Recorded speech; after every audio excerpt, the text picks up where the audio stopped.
Lens cut ఉంది కదా, గుజరాత్ లోని ఒక కోడ్ తీసుకొచ్చింది, డ్రెస్ కోడ్ అని చెప్పేసి. దీంట్లో అంట మన హిందువులు ఉన్నారు కదా, వీళ్ళు బొట్టు పెట్టుకోకూడదంట, తలపాగా చుట్టుకోకూడదు అండ్ తాలిబొట్టు పెట్టుకుని రాకూడదు, ఇలా చాలా ఆంక్షలు అయితే పెట్టింది.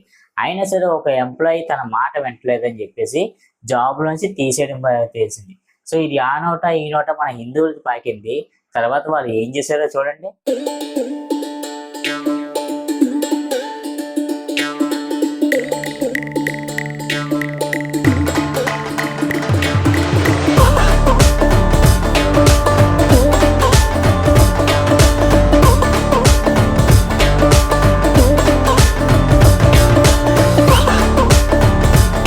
చూసారు కదా ఏం జరిగిందో.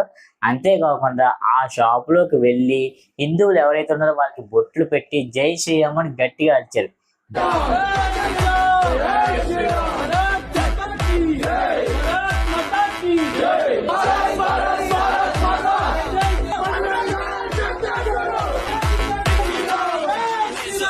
దెబ్బతోటి లెన్స్ కట్ తిరిగి వచ్చింది. సో తన అఫీషియల్ వెబ్సైట్ లో కొత్త కోడ్ డ్రెస్సులు అయితే ఇస్తున్నామని చెప్పేసి, ఇక్కడ నుంచి ఎవరన్నా సరే బొట్టు పెట్టుకోవచ్చు, తాలిబొట్టు కట్టుకోవచ్చు, తలపాక చుట్టుకోవచ్చు అని చెప్పేసి కొత్త డ్రెస్ కోడ్ అయితే తీసుకొచ్చింది. సో ఏ డ్రెస్ కోడ్ అయినా సరే కంపెనీ ఐడెంటిటీలా ఉండాలి, కానీ మన ధర్మాన్ని ఆపే విధంగా ఉండకూడదు. సో దెబ్బకి ఎవరన్నా సరే దిగి రావాల్సిందే.